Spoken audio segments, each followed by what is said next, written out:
Hello guys, welcome back to another video. और आज का वीडियो हम स्टार्ट कर रहे हैं ग्राउंड से। सुबह के बज रहे हैं 6 और हम आए थे रनिंग करने के लिए, तो हमने सोचा व्लॉग बना लिया जाए। तो चलिए हम आपको दिखाते हैं ग्राउंड कैसा है और कहाँ पर हम रनिंग करते हैं। तो ये रहा ग्राउंड, यहाँ पे रनिंग करते हैं। ये लगभग 400 से 450 मीटर का ग्राउंड है और सब यहाँ पे रनिंग करते हैं। और रनिंग करने के लिए बहुत अच्छा भी है, बीच में क्रिकेट वगैरह भी खेल सकते हैं। अगर मैं अपनी बात करूँ तो हम यहाँ पे जो है लगभग 6 राउंड लगाते हैं, जिसमें से 3-4 राउंड दौड़ करके और बाकी के 2 राउंड चल करके लगाते हैं, क्योंकि लगातार 6 राउंड दौड़ नहीं पाते। तो ये हो चुकी है हमारी रनिंग। बाकी सुबह सुबह इतनी रनिंग करने के बाद हालत एकदम ख़राब हो जाती है, और लेकिन अच्छा भी लगता है, बढ़िया लगता है। सुबह सुबह रनिंग करना भी धीरे धीरे हैबिट डेवलप हो गई है, तो अब अच्छा लगता है। लेकिन स्टार्टिंग में नहीं अच्छा लगता था, स्टार्टिंग में पैरों में बहुत दर्द होता था, लेकिन अभी बढ़िया है, अभी तो अच्छा लगता है। जिस दिन रनिंग नहीं होती उस दिन बहुत खाली खाली सा लगता है। तो अब मैं घर आ चुकी हूँ और मैं बना रही हूँ अब चाय, और चाय पीकर बढ़िया से दिन की शुरुआत करेंगे, क्योंकि चाय के बिना तो दिन स्टार्ट ही नहीं होता। अगर चाय जिस दिन ना पिए रहें उस दिन पूरा दिन सर दर्द होगा, तो इसलिए चाय के बिना दिन की स्टार्टिंग होना थोड़ा सा मुश्किल होता है। तो अब मैंने स्टार्ट कर दिया आज की पढ़ाई, और सबसे पहले मैंने स्टैटिक जीके याद करना अच्छा समझा। तो सबसे पहले स्टैटिक जीके को याद कर रहे हैं, नया टॉपिक पढ़ रहे हैं। और स्टैटिक जीके में हम पढ़ रहे हैं जो हमारी हेरिटेज साइट्स बची हुई थी वो हम कंप्लीट कर रहे हैं। आज पूरी हेरिटेज साइट कंप्लीट हो जाएगी, जितनी भी है उसको पूरा याद कर लेंगे, और उसके बाद शाम को एक बार रिवाइज़ कर लेंगे इसको। तो जल्दी जल्दी से इस स्टैटिक जीके को ख़त्म करते हैं, इसमें हेरिटेज साइट ख़त्म कर लेंगे। और हेरिटेज साइट के साथ साथ हम याद कर रहे हैं लोक नृत्य, जिसमें से आंध्र प्रदेश, असम और अरुणाचल प्रदेश के लोक नृत्य हो चुके हैं, बिहार का भी लोक नृत्य हो चुका है। तो आज हम शायद पढ़ेंगे छत्तीसगढ़ का लोक नृत्य। तो बाकी अभी तो पहले हेरिटेज साइट कंप्लीट करते हैं। तो स्टैटिक जी के पढ़ करके मैंने अब ले लिया है हिस्ट्री को। अब हिस्ट्री में भी नया टॉपिक याद करेंगे, जिसमें से सिक्का और अभिलेख हमने पहले भी पढ़ रखा है, लेकिन वो याद नहीं हो रहा था, तो आज हम उसको कम्प्लीटली याद करेंगे। सिक्के के बारे में सारी जानकारी याद करेंगे और अभिलेखों के बारे में सारी जानकारी याद करेंगे। और फिर उसके बाद हमारा टॉपिक होगा विदेशी यात्री द्वारा भारत का वर्णन। तो अभी हम सिक्का और अभिलेख टॉपिक ख़त्म करेंगे, उसके बाद फिर ये वाला टॉपिक स्टार्ट करेंगे। हिस्ट्री में भी कई दिन से वही टॉपिक चल रहा है, जैसे सिक्का और अभिलेख मैंने पहले भी पढ़ा है, बट वो याद नहीं हो रहा था, तो इसलिए मैंने सोचा आज इसको पहले निपटा देते हैं अच्छे से पढ़ करके, ताकि ये टॉपिक ख़त्म हो जाए। नहीं तो अगर एक ही टॉपिक कई दिनों तक कंटिन्यू रहता है तो फिर एक बर्डन भी होने लगता है कि अरे ये ख़त्म नहीं हो रहा, ख़त्म नहीं हो रहा। तो इसलिए आज इसको निपटा देंगे, उसके बाद हम फिर शाम को एक बार इसका रिवीजन कर लेंगे, तो ये चीज़ याद हो जाएगी। सिक्का और अभिलेख ये जो दोनों टॉपिक हैं बहुत बड़े नहीं हैं, छोटे छोटे हैं, और ये हिस्टोरिकल पीरियड के अंतर्गत पढ़ना होता है इसको। तो बहुत बड़े टॉपिक नहीं है, छोटे छोटे ही टॉपिक हैं, लगभग 10-10 पॉइंट दोनों में है याद करने के लिए। तो अब हम पहुंच चुके हैं लाइब्रेरी, और लाइब्रेरी में मैंने स्टार्ट की अपनी पढ़ाई को वोकैब से। तो सबसे पहले वोकैब याद करेंगे, और डेली हम 10 वोकैब करते हैं याद, तो उतना आज भी याद करेंगे। जल्दी से पहले 10 वोकैब याद कर लेते हैं, उसके बाद नेक्स्ट टारगेट पे मूव करेंगे।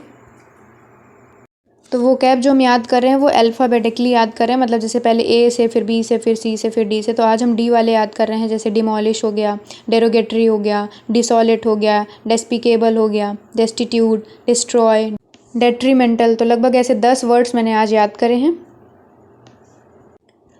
और वो कैब याद करने के बाद हम जल ग्रहण करेंगे, और उसके बाद फिर हम स्टैटिक जीके का रिवीजन करेंगे। जो पहले का बचा हुआ था उसको रिवाइज़ करेंगे, और साथ ही में जो आज हमने भी पढ़ा उसको भी रिवाइज़ करेंगे, क्योंकि रिवीजन बहुत ज़रूरी है स्टैटिक जीके में। क्योंकि स्टैटिक जीके एक ऐसा टॉपिक है, एक ऐसा सब्जेक्ट है कि अगर इसको आप डेली रिवाइज़ नहीं करेंगे तो आपने जो कल पढ़ा, परसों पढ़ा, वो धीरे धीरे भूलता चला जाएगा। तो इसलिए इसका रिवीजन बहुत ज़रूरी है। जो कल पढ़ा आपने, परसों पढ़ा, उसका रिवीजन करना बहुत ज़रूरी है। तो इसलिए मैं जो भी मैंने कल परसों में पढ़ा हुआ है, जो पहले पढ़ रखा है, उसका भी रिवीजन कर रही हूँ, और उसके बाद जो भी मैंने पढ़ा कुछ देर पहले उसको भी मैं रिवाइज़ करूँगी। तो स्टैटिक जीके का रिवीजन करके अब हमने ले लिया है हिस्ट्री को, और अब हिस्ट्री में भी करेंगे रिवीजन। जो पहले पढ़ रखा है हमने और जो आज पढ़ा उसको भी हम करेंगे रिवाइज़। इतना रिवीजन करने के बाद मैंने 1 लाइनर क्वेश्चंस का भी रिवीजन करा, जो मैंने याद करे थे उनका भी रिवीजन कर लिया। हिस्ट्री पढ़ने के बाद अब हम करेंगे मैथ के क्वेश्चंस, क्योंकि काफ़ी देर तक याद करते करते एकदम दिमाग बोर सा हो गया है, तो इसलिए अब हम कुछ क्वेश्चन सॉल्व करेंगे, जिससे थोड़ा सा इंटरेस्टिंग लगेगी पढ़ाई। तो मैथ में हम करेंगे मेंसुरेशन 2D के कुछ क्वेश्चंस, विथ कॉन्सेप्ट्स, क्योंकि उसमें कॉन्सेप्ट होते हैं, एडवांस है तो कॉन्सेप्ट को क्लियर करेंगे और साथ ही में क्वेश्चंस करेंगे। और मेंसुरेशन 2D का हम रिवीजन कर रहे हैं क्योंकि ये चैप्टर पूरा हो चुका था पहले ही, अब इसका रिवीजन कर रहे हैं। और इस टाइम पे हम पढ़ रहे हैं सिंप्लीफिकेशन, जिसकी एक क्लास पूरी हो चुकी है और आगे की क्लासेस को करना है। अर्थमेटिक के कंपैरिजन में एडवांस थोड़ा सा ज़्यादा मतलब टफ़ इसलिए लगता है क्योंकि उसमें कॉन्सेप्ट याद करने पड़ते हैं। अर्थमेटिक में कुछ याद नहीं करना होता है, उसमें थोड़े बहुत फार्मूला होते हैं वही याद करना होता है, बाकी बहुत कॉन्सेप्ट नहीं याद करने होते। लेकिन एडवांस में ज़्यादातर कॉन्सेप्ट्स पढ़ना होता है, उनको याद रखना होता है, क्योंकि अगर आपको कॉन्सेप्ट नहीं पता तो आप क्वेश्चन नहीं कर पाओगे। तो इसलिए थोड़ा सा एडवांस कह सकते हैं बोरिंग हो जाता है या चैलेंजिंग हो जाता है, ऐसा कह सकते हैं। बोरिंग तो नहीं होता, चैलेंजिंग मान सकते हैं इसको, थोड़ा सा डिफ़िकल्ट हो जाता है। लेकिन अगर एक बार आपके कॉन्सेप्ट्स क्लियर हो गए तो फिर एडवांस बहुत आसान भी होता है, क्योंकि इसमें ट्रिकी क्वेश्चंस होते हैं लेकिन बहुत ज़्यादा ट्रिकी नहीं होते जितना अर्थमेटिक में पूछा जाता है। इसमें अगर आपके कॉन्सेप्ट्स क्लियर हैं तो आप कर ले जाओगे। इतना करने के बाद हम लाइब्रेरी से घर आ गए और घर आ कर के हमने कैलकुलेशन की प्रैक्टिस करना स्टार्ट कर दिया। मैं कैलकुलेशन की प्रैक्टिस डेली करना प्रेफर करती हूँ, क्योंकि मेरी कैलकुलेशन थोड़ी सी वीक है, तो मैं इसलिए सोचती हूँ कि डेली कैलकुलेशन की प्रैक्टिस कर पाऊँ ताकि मेरी कैलकुलेशन थोड़ी सी स्ट्रांग हो जाए। क्योंकि अर्थमेटिक में, एडवांस में तो कैलकुलेशन नहीं चाहिए उतना, लेकिन अर्थमेटिक में तो कैलकुलेशन का बहुत बड़ा खेल हो जाता है, खासकर कंपाउंड इंटरेस्ट वगैरह जैसे टॉपिक हो गए, तो इन सब में कैलकुलेशन का बहुत बड़ा खेल होता है। तो इस वजह से कैलकुलेशन स्ट्रांग होना बहुत ज़्यादा ज़रूरी है, क्योंकि एसएससी सीजीएल के पेपर में क्वेश्चंस अगर आपको ज़्यादा टाइम मिले तो हो सकता है बहुत लोग बहुत सारे क्वेश्चंस कर लें, लेकिन वहाँ पे टाइम ही कम होता है। मतलब आप क्वेश्चन को देख करके सोच नहीं सकते या कैलकुलेशन में फंस नहीं सकते, अदरवाइज़ आपका दूसरे क्वेश्चन का टाइम निकल जाएगा। अगर आपने एक ही क्वेश्चन पे ज़्यादा टाइम दे दिया तो अगले क्वेश्चन का टाइम निकल जाएगा। तो इसलिए कैलकुलेशन स्ट्रांग होना बहुत ज़रूरी है। तो इसलिए मैं ध्यान दे रही हूँ कि कैलकुलेशन मैं डेली कर पाऊँ ताकि मेरी कैलकुलेशन स्ट्रांग हो सके। तो आज के दिन के हमारे जितने भी टारगेट्स थे सारे कंप्लीट हो चुके हैं। तो इसी के साथ इस वीडियो को यहीं पे समाप्त करते हैं। मिलते हैं नेक्स्ट वीडियो में।